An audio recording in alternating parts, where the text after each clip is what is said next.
Let's bring him in, though. He's Tom Caron. You guys know him as TC, of course. Yeah. A host of pre- and post-game and everything Red Sox. He's coming down from Dallas. TC, how we doing, my man? Doing great. I was just listening to you guys. Will Bill Belichick make his debut at Fenway? That's what we were joking. He plays UConn. Well, No.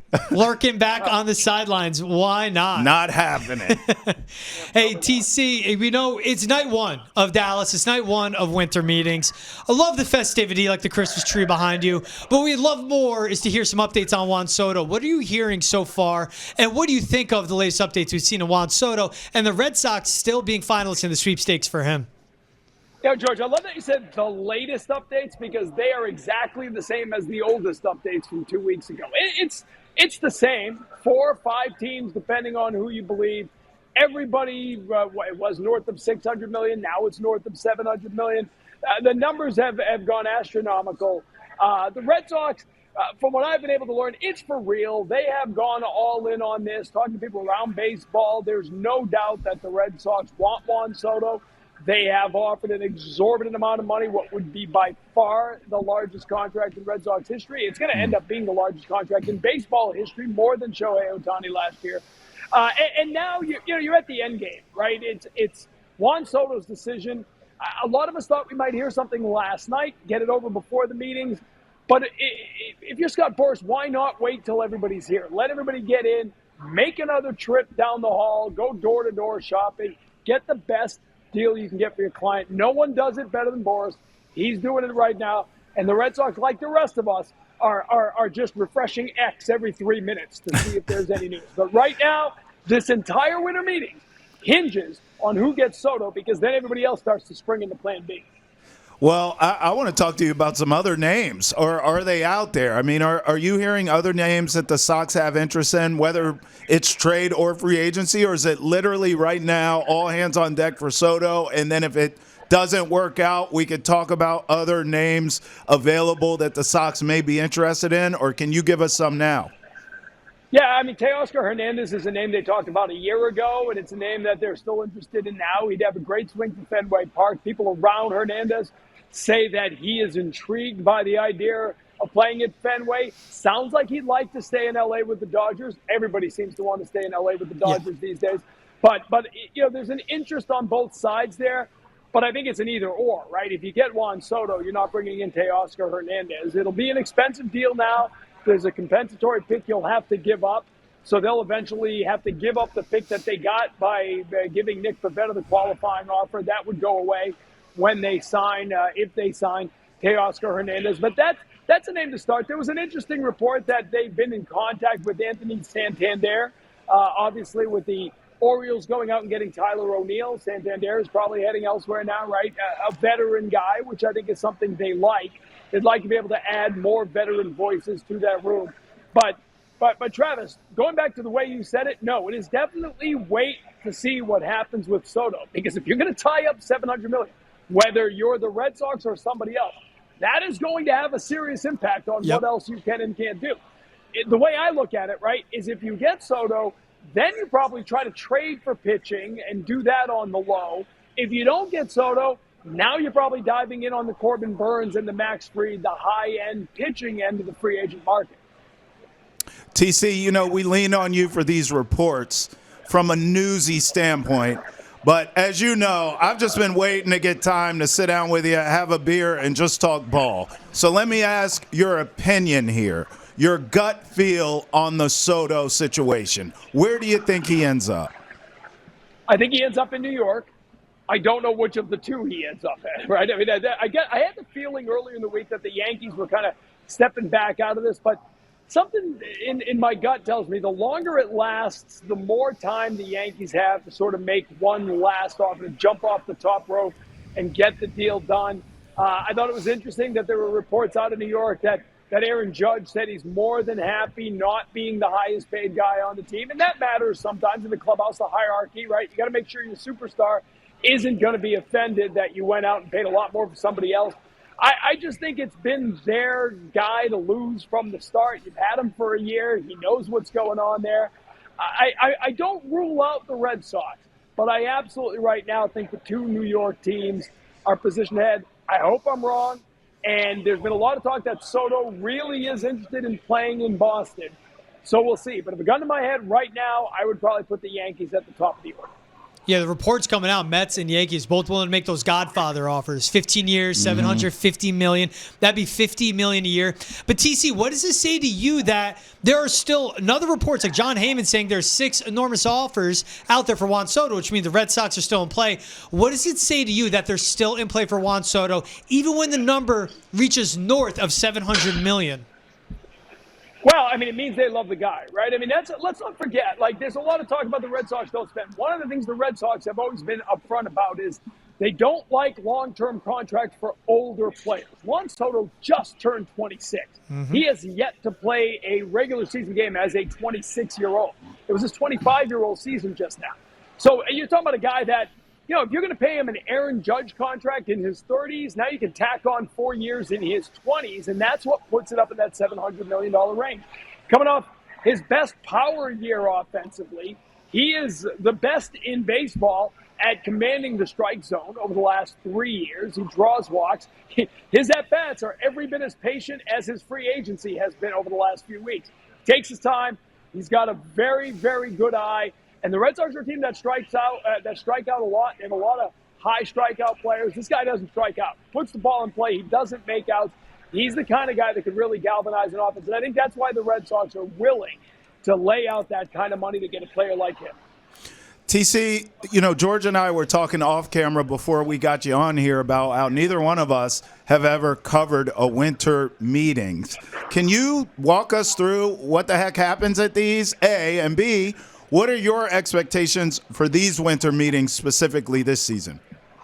Yeah, so I'll tell you what happens is we all check into the hotel Sunday afternoon, and nobody steps outside until Thursday. You basically breathe hotel air for the next 4 days. You walk miles and miles and miles of hallway around the hotel, talking to baseball executives and other writers and broadcasters, just trying to get the scoop. And then if all goes well, you end up staying up a little too late, working the bar, trying to learn some things. Because that is the great thing about the meetings. Everybody's here.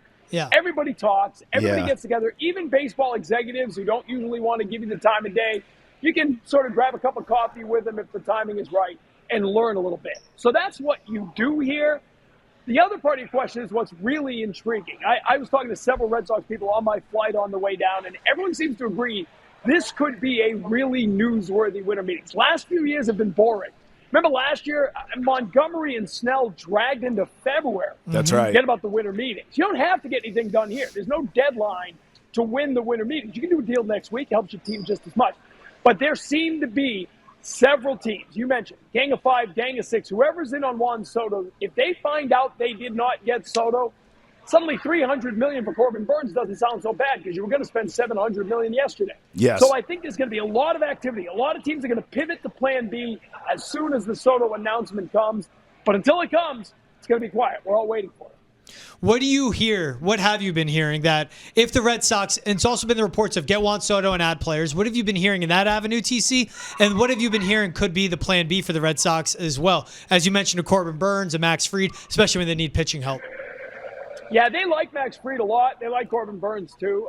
But I've heard a lot of talk about Max Fried really since the end of last season. You know, he's a guy with playoff experience. He's a veteran guy. He could really, sit up there with Tanner Houck and Bayo and Giolito coming back. They'd feel a lot better about their rotation.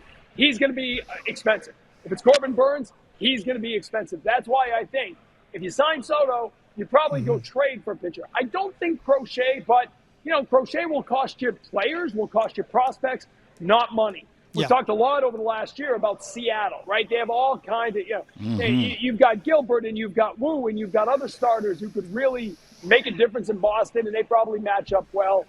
There's several other teams that would be really interested in some of the Red Sox prospects. Now you get into the whole conversation of what are you willing to give up? Are you going to touch the big four prospects? Is Tristan Casas really available?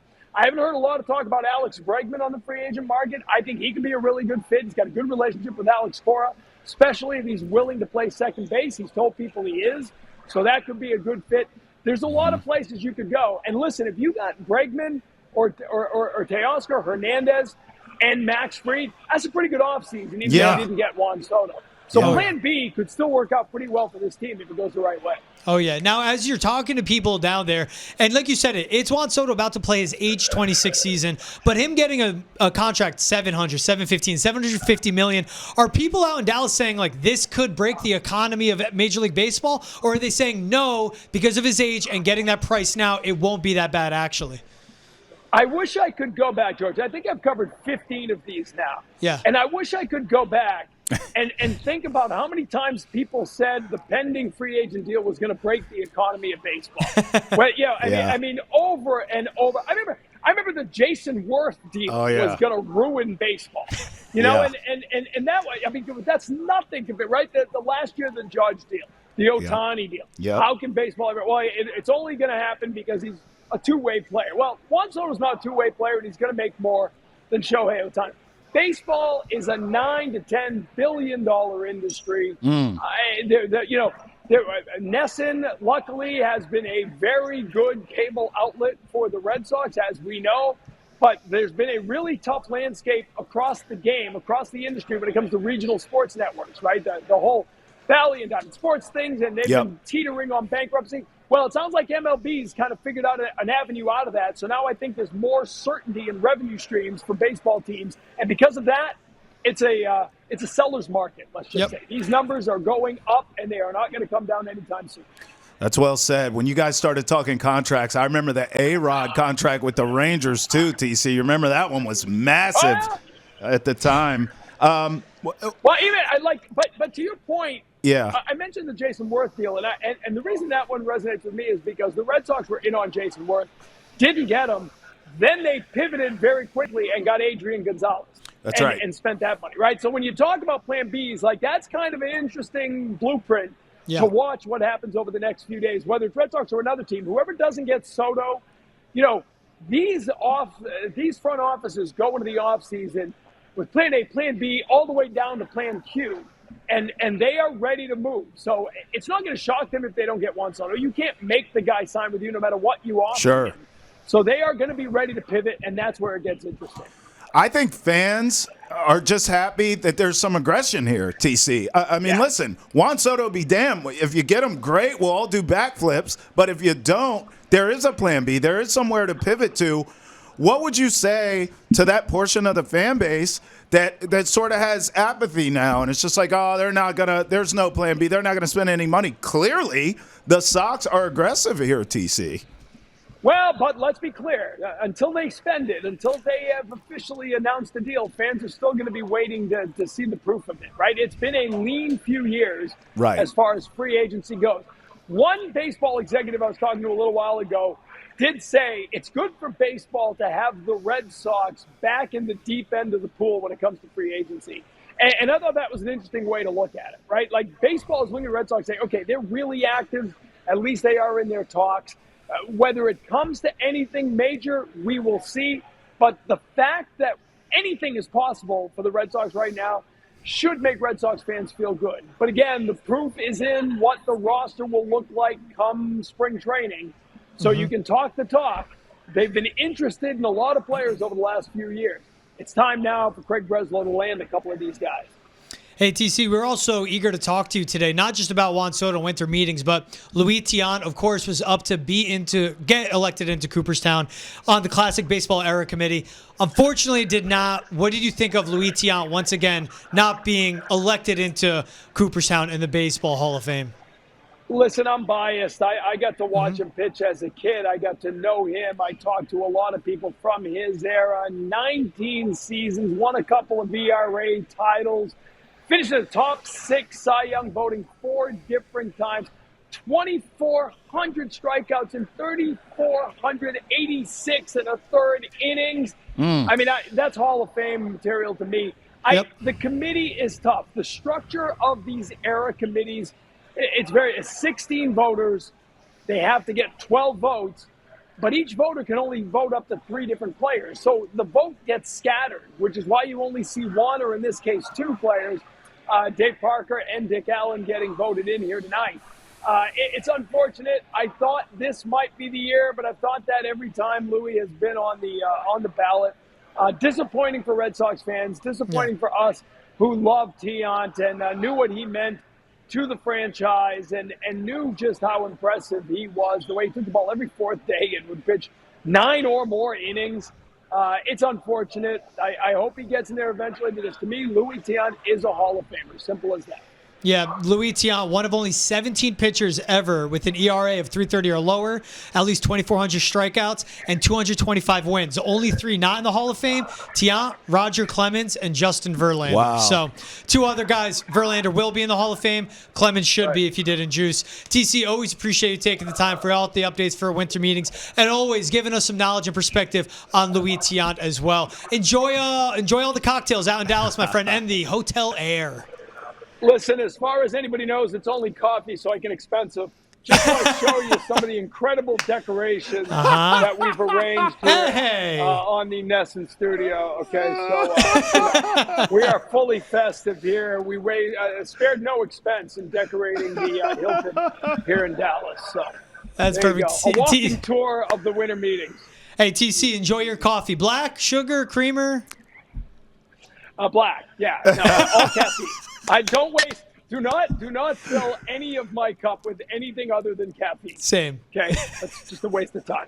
Are we still talking about coffee here? I'm so confused. Well, on the rocks, neat. Like I said, as far as anybody in management watching this, the expenses are all legit. Okay. Hey, yep. Just I us needed a three new here. reporter's notebook. Coffee. Yeah. Check. It's all legit. It's all TC, there. a lot of coffee at 2 a.m. as we see this itemized receipt burning the midnight oil. We work all night. Work all night. You never know when these stories are going to break, guys. Soto scoop. It's a Soto scoop. TC, you're the best. We appreciate you, my man. Have fun out there, and we'll be talking to you plenty for more updates. All right, I'm telling you, Bill Belichick at Fenway Park. You heard it here first. Always breaking news. Appreciate you, TC. See you guys.